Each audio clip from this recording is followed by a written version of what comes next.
मैंने कभी नहीं सोचा था कि मैं यूट्यूब पे रोऊंगी कभी, लेकिन आज मैं बहुत उदास थी, बहुत ज़्यादा परेशान थी। मेरी शादी की बिल्कुल सोच नहीं थी कि मैं शादी करूंगी। मैं हमेशा सोचती थी कि मैं हमेशा अपनी मम्मी के पास रहूंगी। हेलो फ्रेंड्स, स्वागत है आप सबका मेरे चैनल में।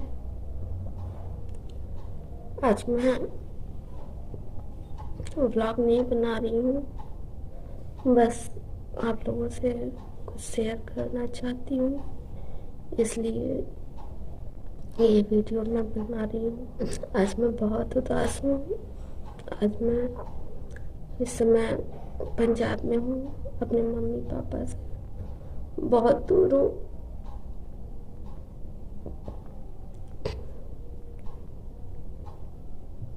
बस आज पता नहीं क्यों मन नहीं लग रहा है। मैं क्या बोलूँ, मुझे कुछ समझ में नहीं आ रहा है। मैं बस इतना कहना चाहती हूँ आप लोगों से। सबसे पहले तो मैं आपको ये बता दूँ कि मैं, आप लोगों को देख के लग रहा होगा कि मैं जानबूझ करके रो रही हूँ ताकि आप लोग मुझे सपोर्ट करें, मुझे फॉलो करें। ऐसा कुछ भी नहीं है। मैं ऐसे ही बैठी हुई थी, एकाएक मुझे मम्मी पापा की याद आने लगी, क्योंकि मैं कभी अपने मम्मी पापा से बहुत ज़्यादा दूर नहीं रही हूँ। हमेशा ज़्यादातर मम्मी पापा के पास ही रही। और पहले तो मुझे नहीं फील होता था। जब बच्चे छोटे होते हैं, उनको सेंस नहीं होता है, तो वो बहुत सारी गलतियाँ कर जाते हैं, जिसकी वजह से मम्मी पापा को बहुत तकलीफ होती है। मैं भी नादान थी, अनजान थी। मैं अपने मम्मी पापा को हर्ट किया होगा, और किया होगा, क्या किया है कहीं ना कहीं। लेकिन आज मुझे इस बात की खुशी होती है कि मैं इतनी सारी गलतियां करने के बावजूद भी मेरे मम्मी पापा ने कभी मुझे प्यार की कमी नहीं महसूस होने दी। हमेशा मुझसे प्यार किया, हमेशा मेरे लिए परेशान रहे। हम लोग 3 भाई बहन हैं, जिसमें मैं अपने मम्मी पापा की सबसे बड़ी औलाद हूँ। और हर एक माँ बाप चाहते हैं कि उनके बच्चे उनके बड़े होने पे उनके लिए कुछ करें, उनका नाम रोशन करें। मैंने भी सोचा था कि मैं पढ़ लिख करके कुछ बनूंगी। एम तो था मेरा कि मैं यूपीएससी निकाल सकूं। मैंने ट्राई भी किया, लेकिन मेरी किस्मत, बहुत कोशिशों के बावजूद भी मैं कहीं ना कहीं कमी रह गई और नहीं निकाल सकी। अभी भी मैं सोचती बहुत कुछ हूँ, लेकिन नहीं कर सकती हूँ। मैंने बी क्वालिफिकेशन करने के बाद कंप्यूटर कोर्स किया, और उसके बाद वैकेंसीज भी कई सारी डाली, लेकिन कहीं ना कहीं प्रॉब्लम होती रही। मैं टीचिंग करती थी, मैंने जॉब किया।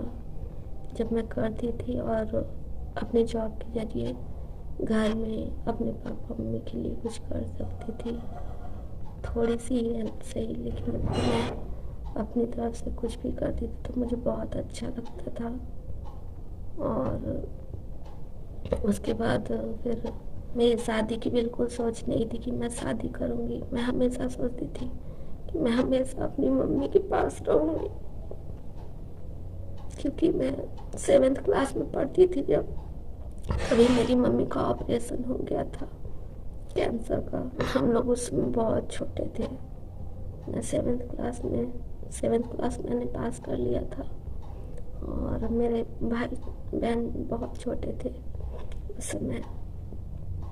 मेरी कज़न सिस्टर थी जो मुझसे बहुत प्यार करती हैं। उन्होंने हम लोगों की देखभाल की, और साथ में बुआ भी थी, लेकिन बुआ लोग तो उतना नहीं केयर कर सकी।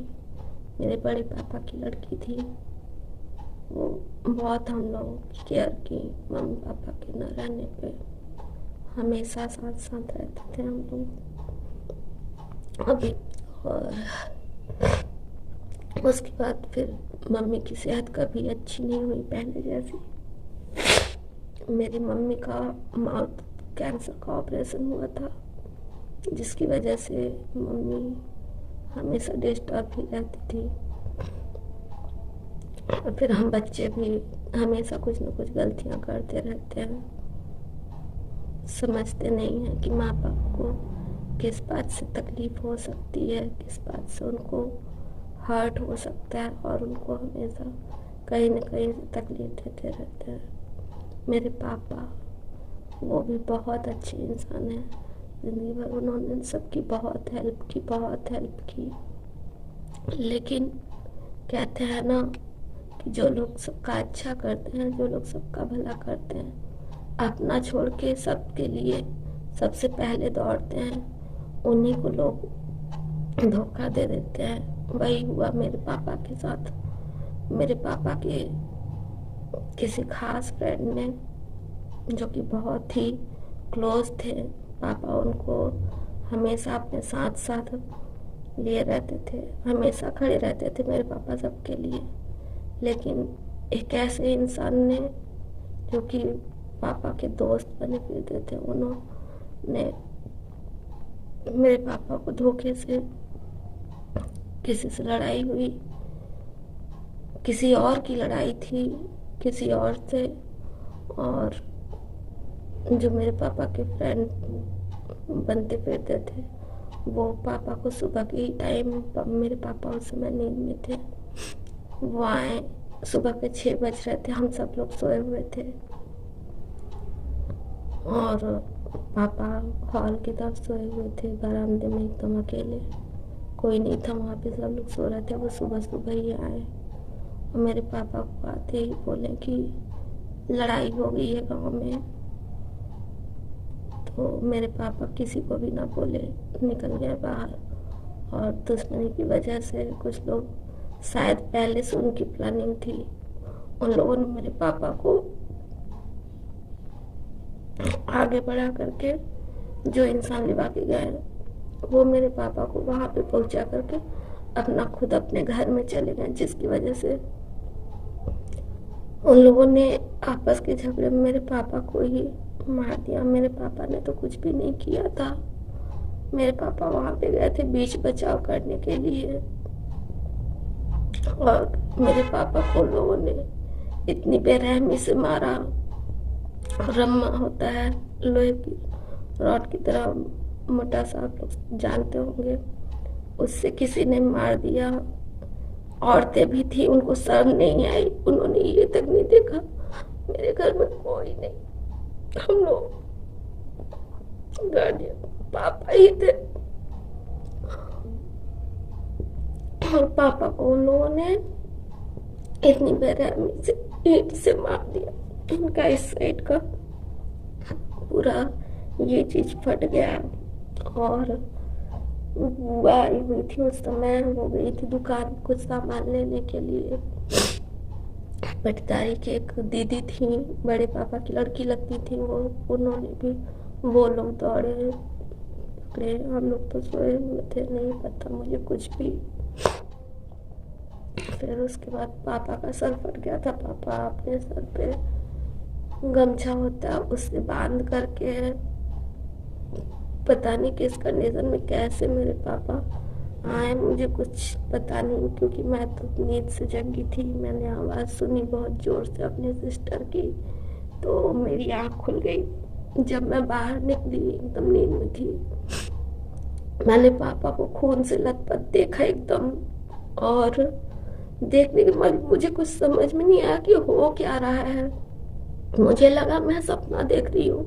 मैं वहाँ से रुकी नहीं, वहाँ पे मैं अंदर भाग करके आई, मम्मी को खोजने लगी ये क्या हो रहा है ऐसे। लेकिन इतना देखने के बाद फिर मैं, मम्मी तो अंदर थी नहीं, मैं बाहर निकली, और फिर पापा वहाँ से नहीं दिखाई दिए, कोई नहीं दिखाई दिया। सामने से मेरे बगल के चाचा आए, उनके भी सर में चोट लगी थी, हाथ में चोट लगी थी, उनको भी ब्लड मैंने देखा। इतना देखने के बाद मुझे कुछ समझ नहीं आया, तो मैंने पूछा क्या हुआ। फिर मुझे पता चला की मार हो गई जिसमें पापा को चोट लग गई है। मैं गेट के बाहर भागती हुई निकली और सब लोग, कोई भी नहीं दिखाई दे रहा था। सब लोग शायद उस समय गाड़ी करके तुरंत मम्मी पापा सब लोग निकल चुके थे। मेरा दिमाग ही नहीं काम कर रहा था, मैं बहुत ज़्यादा घबरा गई थी और सोई हुई थी। सो के उठी थी तो कपड़े भी ठीक नहीं थे, तो मैं वैसे ही भागी भागी बाहर निकली बिना चप्पल के। और बाहर जाने के बाद जब पता चला कि सब लोग लेकर के तुरंत हॉस्पिटल चले गए तो मैं वहीं पे चिल्लाते चिल्लाते बेहोश हो गई। फिर जब आँख खुली तो मैं अपने घर में थी। कुछ लोग गांव के उठा करके मुझे ले गए थे घर में और फिर उसके बाद मेरी जब मुझे होश आया, ऐसे ही तुरंत गांव के एक लड़के को लेकर के मैं हॉस्पिटल गई। वहाँ से मेरे पापा को रेफर कर दिया गया इलाहाबाद के रानी हॉस्पिटल में। वहाँ से रेफर कर दिया गया पापा को। फिर उसके बाद हम लोग गए, मेरे मम्मी पापा सब लोग चले गए। इस तरह से मेरे पापा की कंडीशन बहुत ख़राब हो गई और फिर साल भर बीतते बीतते इतना ज़्यादा उनको दिक्कत हो गई थी। रेफर करने के बाद उनको पूरे 37 टाँके लगाए गए, जिसके बाद मेरे पापा का साल भर के बाद उनका दिमाग पूरी तरह से अच्छे से काम नहीं करता है शायद। तो पूरा ब्लड क्लॉटिंग होने की वजह से बहुत ज़्यादा चिल्लाना और उनकी फिजिकल कंडीशन भी ख़राब होती गई। साल भर के बाद उनको एकाएक सुबह के टाइम में हार्ट अटैक आ गया और वो उसके बाद पैरालाइज हो गया उनको। और इस समय मेरे पापा घर पे ही रहते हैं। मेरे पापा की ड्यूटी मेरा भाई देखता है। मेरे भाई भी उस समय इंटर कर चुका था, ITI में नाम लिखाया, लेकिन पापा की ड्यूटी के चक्कर में अभी वो भी अपना क्लास भी करता है और उनकी ड्यूटी भी संभालता है।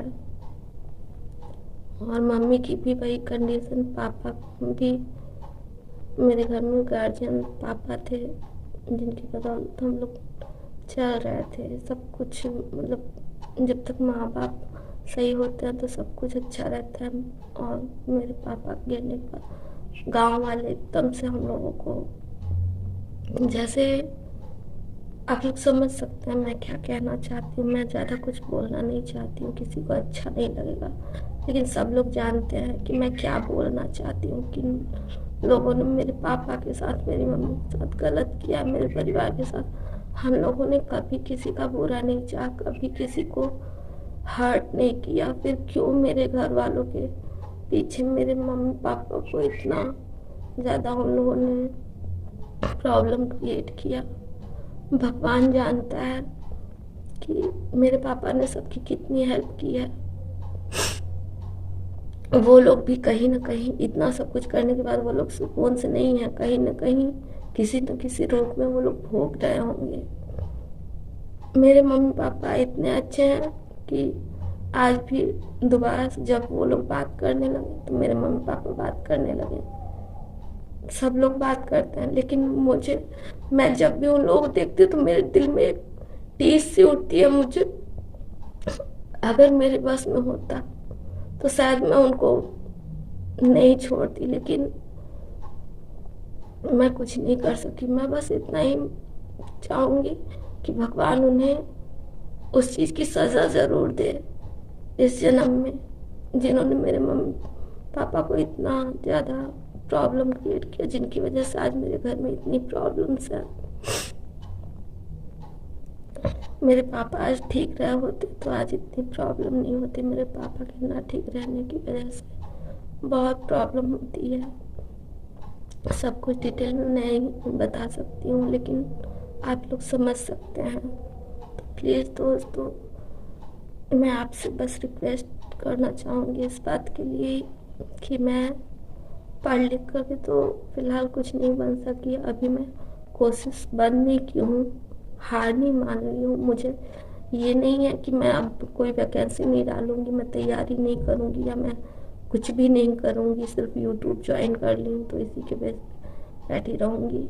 मैं अगर वैकेंसी निकाल सकी तो मैं अभी भी ट्राई कर रही हूँ और कुछ करने की कोशिश करूंगी, लेकिन फ़िलहाल मेरी शादी हो चुकी है और शादी होने के बाद लड़कियों के ऊपर जिम्मेदारियाँ बढ़ जाती हैं, तो मेरी भी कुछ जिम्मेदारियाँ हैं। मैं सब कुछ मैनेज नहीं कर पा रही हूँ ठीक से, कोशिश करूँगी कि मैनेज कर सकूँ। साथ साथ आप लोगों से भी रिक्वेस्ट करूँगी कि मैंने यूट्यूब अगर ज्वाइन किया है तो सिर्फ और सिर्फ अपने मम्मी पापा के लिए किया है, नहीं अपने लिए भी किया है, लेकिन मेन रीज़न सिर्फ और सिर्फ मेरे मम्मी पापा है। मैं चाहती हूँ कि मेरी वजह से मेरे मम्मी पापा को अच्छा फील हो सके, मैं उनके लिए कुछ कर सकूँ, कुछ अच्छा। क्या करना चाहती हूँ भगवान जी जानते हैं, मैं बोलना नहीं चाहती हूँ, मैं बस चाहती हूँ कि मैं सक्सेस हूँ और सक्सेस होने के बाद वो सारी चीज़ें कर सकूँ जो मैंने अपने मम्मी पापा के लिए सोच रखा है, और साथ में ही अपनी सासू माँ के लिए भी, क्योंकि कहीं ना कहीं शायद मुझसे कोई खुश नहीं रहता है, क्योंकि मैं सबके जैसा सोचते होंगे शायद उस पर मैं खरी नहीं उतर पाती चाह करके भी, लेकिन मैं सक्सेस होना चाहती हूँ। तो प्लीज़ अगर आप लोगों को मेरे कंटेंट, मेरा ब्लॉग, मेरी बातें अच्छी लगती हो तो ही, ये नहीं है आपसे कोई ज़बरदस्ती नहीं है। और ना तो मैं आज मैं जो रो रही हूँ, आज शायद ये फर्स्ट टाइम है, शायद नहीं फर्स्ट टाइम ही ऐसा मैंने कहीं नहीं सोचा था कि मैं यूट्यूब पे रोऊंगी कभी, लेकिन आज मैं बहुत उदास थी, बहुत ज़्यादा परेशान थी, तो मुझे लगा कि मुझे अपनी प्रॉब्लम, अपनी फीलिंग्स आपसे शेयर करनी चाहिए, इसलिए मैं ये वीडियो डाल रही हूँ।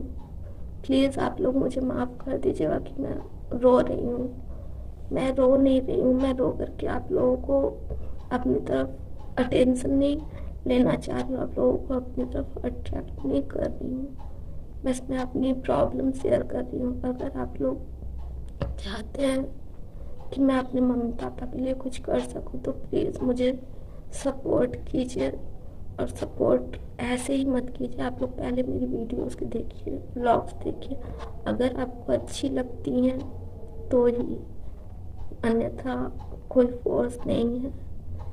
आप लोग मुझे सपोर्ट कीजिएगा तभी जब आपको मेरा वीडियो, मेरी बातें अच्छी लगे, और अगर कमी है कुछ तो आप लोग मुझे सजेस्ट करें कि मैं किस तरह से करूं, क्या करूं जिसकी वजह से मैं सक्सेस हो सकूं। आप लोग मुझे सपोर्ट करेंगे तो शायद मैं भी सक्सेस हो जाऊं सबकी तरह और अपने मम्मी पापा के लिए कुछ कर सकूं। दुआ कीजिएगा मेरे मम्मी पापा के लिए, क्योंकि वो लोग बहुत परेशान रहते हैं, हमेशा कुछ न कुछ दिक्कत होती रहती है।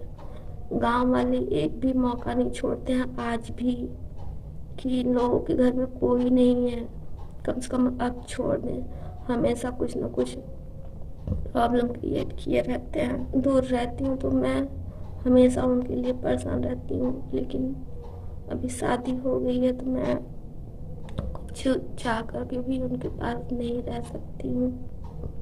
मेरा बस चलता तो मैं उनके पास ही रहती, लेकिन उनके पास रहना भी संभव नहीं है, कुछ दिन के लिए ही जा सकती हूँ। लेकिन अगर आप लोगों का सपोर्ट मिला तो मैं सबको, अपनी मम्मी पापा को, अपनी जितनी भी फैमिली है सबको, मैं शायद जहाँ तक मैं चाहती हूँ मैं सबको अपने साथ रखना चाहती हूँ, सबके साथ रहना चाहती हूँ। दोस्तों अगर आपको मेरा व्लॉग अच्छा लगा हो, अगर आप लोगों को मेरी वीडियो अच्छी लगी हो तो सपोर्ट कीजिएगा मेरे चैनल को।